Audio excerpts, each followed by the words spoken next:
नमस्कार बच्चों। आज हम कक्षा 9 के सामाजिक विज्ञान विषय के अर्थशास्त्र के पाठ 2 संसाधन के रूप में लोग इसके दूसरे भाग को पढ़ने जा रहे हैं।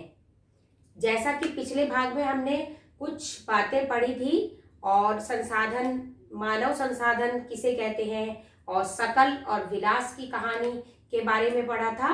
अब आगे चलते हैं। अर्थव्यवस्था के 3 क्षेत्रक होते हैं और ये बहुत इंपॉर्टेंट है, आपकी ज्योग्राफी के लास्ट चैप्टर में भी है ये। तो इसमें अर्थव्यवस्था के 3 क्षेत्रक होते हैं, प्राथमिक, द्वितीयक और तृतीयक क्षेत्रक। तो जो प्राथमिक क्षेत्रक है उसके अंतर्गत कृषि, वानिकी, पशुपालन, मछली पालन, मुर्गी पालन और खनन का कार्य आता है। इसी तरह द्वितीयक जो क्षेत्र है उसके अंतर्गत उत्खनन और विनिर्माण क्षेत्र आता है। इसी प्रकार तृतीयक क्षेत्रक में देखें तो व्यापार, परिवहन, संचार, बैंकिंग, बीमा, शिक्षा, स्वास्थ्य और पर्यटन सेवाएं इसके अंतर्गत आती हैं।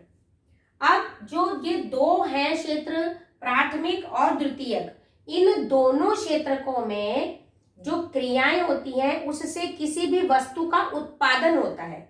जैसे कृषि करते हैं, गेहूं को बोते हैं तो गेहूं का उत्पादन होता है।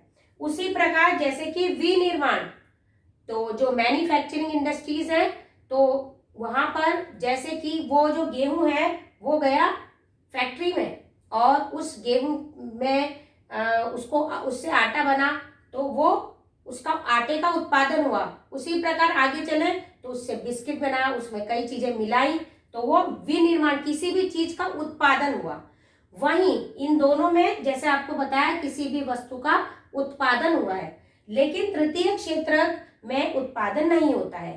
तृतीय क्षेत्रक सेवा क्षेत्रक है।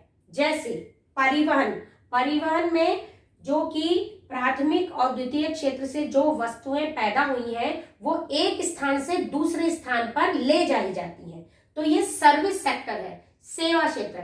तो इस प्रकार प्राथमिक और द्वितीय क्षेत्र से किसी भी वस्तु का उत्पादन होता है, जबकि तृतीय क्षेत्र जो है सर्विस सेक्टर है, इसे यह सेवा प्रदान करता है। आगे चलते हैं। अभी आपके 9th क्लास में ये इतना ही है। आगे चलते हैं कि आर्थिक क्रियाएं किसे कहते हैं। आर्थिक क्रियाएं 2 प्रकार की होती हैं। एक तो होती है बाजार क्रियाएं और दूसरी होती है गैर बाजार क्रियाएं। तो अब हम सकल और विलास की कहानी में फिर से जाते हैं कि बाजार क्रियाएं, उनके उदाहरण को देखते हुए हम देखेंगे कि बाजार क्रियाएं और गैर बाजार क्रियाएं क्या होती हैं। तो जैसे कि विलास के बारे में हमने पढ़ा था, विलास मछली बेचता था और वो जो क्रिया है उससे वो आय अर्जित करता था, तो वह बाजार क्रिया। और विलास जब घर में खाना बनाता था तो वह उसकी गैर बाजार क्रिया है। तो आपको स्पष्ट हो गया होगा कि बाजार क्रिया है जिससे आय अर्जित होती है, जिस क्रिया को लाभ प्राप्ति के लिए किया जाता है, आय अर्जित करने के लिए, रुपए पैसे अर्जित करने के लिए किया जाता है, वह बाजार क्रिया है। और गैर बाजार क्रिया जिससे, जो कि लाभ प्राप्ति के लिए नहीं किया जाता, जो कि आय प्राप्ति के लिए नहीं किया जाता, वह गैर बाजार क्रिया। अब हम सकल की तरफ देखते हैं। सकल एक फर्म में, एक प्राइवेट कंपनी में जॉब करता था, तो वो जब नौकरी करता था तो उसे आय प्राप्त होती थी, तो वह है बाजार क्रियाएं। उसी प्रकार वह अपने छोटे भाई बहनों की देखभाल करता था, तो वह है गैर बाजार क्रियाएं, इससे आय प्राप्त नहीं होती थी। तो इस प्रकार आर्थिक क्रियाएं 2 भागों में बांटी जाती हैं, बाजार क्रिया और गैर बाजार क्रिया। बाजार क्रिया जिससे आय अर्जित होती है, वह क्रिया जो कि लाभ प्राप्ति के लिए, आय अर्जित करने के लिए की जाती है, उसे बाजार क्रिया कहते हैं। और गैर बाजार क्रिया जो कि लाभ प्राप्ति के लिए नहीं की जाती और आय अर्जित करने के लिए नहीं की जाती, वह गैर बाजार क्रिया। जैसे एक उदाहरण और लेते हैं कि एक डॉक्टर है और वह डॉक्टर अपने क्लिनिक में किसी पेशेंट को देखता है और उसकी चिकित्सा करता है, उसके बदले में वो पैसे लेता है उससे, तो वह बाजार क्रिया है। और वही डॉक्टर जब अपने घर में जाता है, अपने परिवार के किसी सदस्य का इलाज करता है, तो वह है गैर बाजार क्रिया, क्योंकि उससे उससे आय अर्जित नहीं होती है, तो लाभ प्राप्ति के लिए नहीं करता। तो यह आपको स्पष्ट हो गया होगा आर्थिक क्रियाएं क्या है। आगे चलते हैं। ऐतिहासिक दृष्टि से यह श्रम का एक लैंगिक विभाजन किया गया है कि जो महिलाएं हैं वह घर के कार्य करती हैं और पुरुष जो हैं वो बाहर के कार्य करती हैं। जैसा कि आपने देखा कि सकल की जो माता थी वो घरेलू कार्य करती थी, गृहिणी थी वो, और वो बाहर नहीं जाती थी, बाहर के कार्य नहीं करती थी। इसी तरह विलास को देखें तो विलास की जो माता थी वो मछली बेचती थी और उससे आय अर्जित होती थी, उससे उसे लाभ प्राप्त होता था। तो जब महिलाएं बाजार में, श्रम बाजार में प्रवेश करती हैं तो उन्हें आय अर्जित होती है।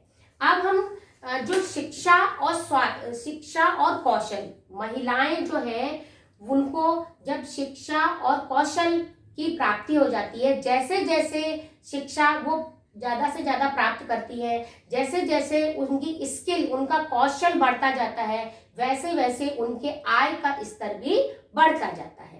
तो अब जो है यह प्रश्न आता है कि क्या कारण है कि भारत में जो महिलाएं हैं वह कम पारिश्रमिक वाले कार्यों में नियोजित हैं।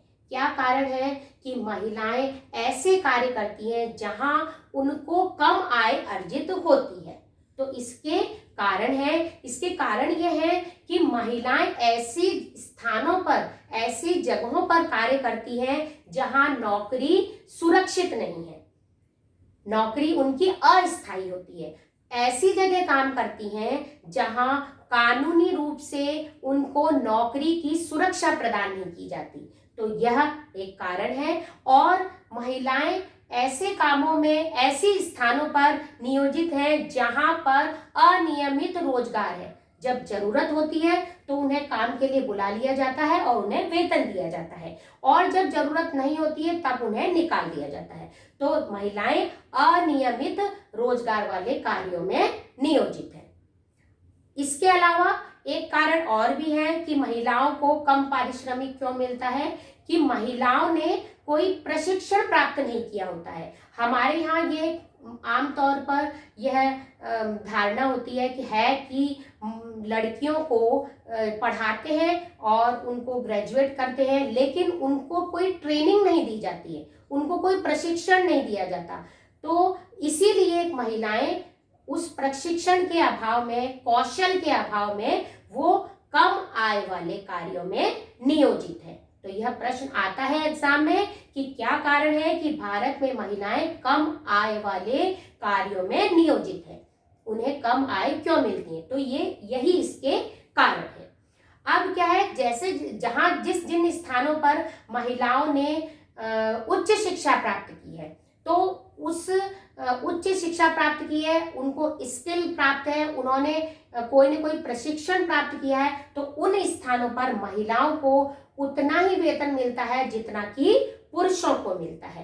तो इस प्रकार भारत में कई स्थानों पर ऐसा है कि महिलाएं अपनी शिक्षा और कौशल के बलबूते पर पुरुषों के बराबर ही वेतन प्राप्त करती हैं। लेकिन जहां उन्होंने प्रशिक्षण प्राप्त नहीं किया, जहां अनियमित रोजगार, जहां नौकरी में सुरक्षा का अभाव है, वहां पर उन्हें वेतन कम मिलता है। तो इस प्रकार यह भाग समाप्त हुआ। अब हम गृह कार्य देख लेते हैं। होमवर्क में आपको आज 3 काम करने हैं। एक तो आर्थिक क्षेत्र जो है, अर्थव्यवस्था के 3 क्षेत्र, इनके बारे में आपको लिखना है कि अर्थव्यवस्था के 3 क्षेत्र कौन है और कौन से हैं, और ये इसमें जैसे कि एग्जाम में आपके ऐसा आ जाता है कि संचार क्षेत्र जो है वह अर्थव्यवस्था के किस क्षेत्र के अंतर्गत आता है। तो संचार जो है वो तृतीय क्षेत्र के अंतर्गत आता है।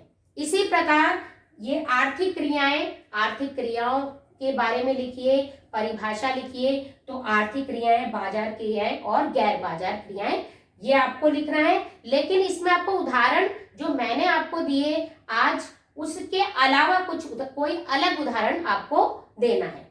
अपना जो होमवर्क लिखेंगे तो उससे कुछ अलग हटके आप उदाहरण देंगे। इसके अलावा तीसरा प्रश्न ये है कि क्या कारण है कि भारत में महिलाएं कम पारिश्रमिक वाले कार्यों में नियोजित है।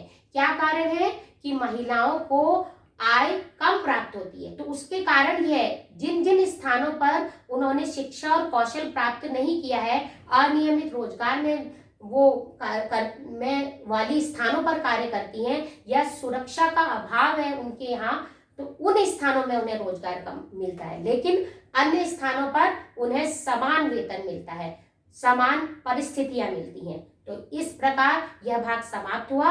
अगले भाग में फिर मिलेंगे बच्चों। धन्यवाद।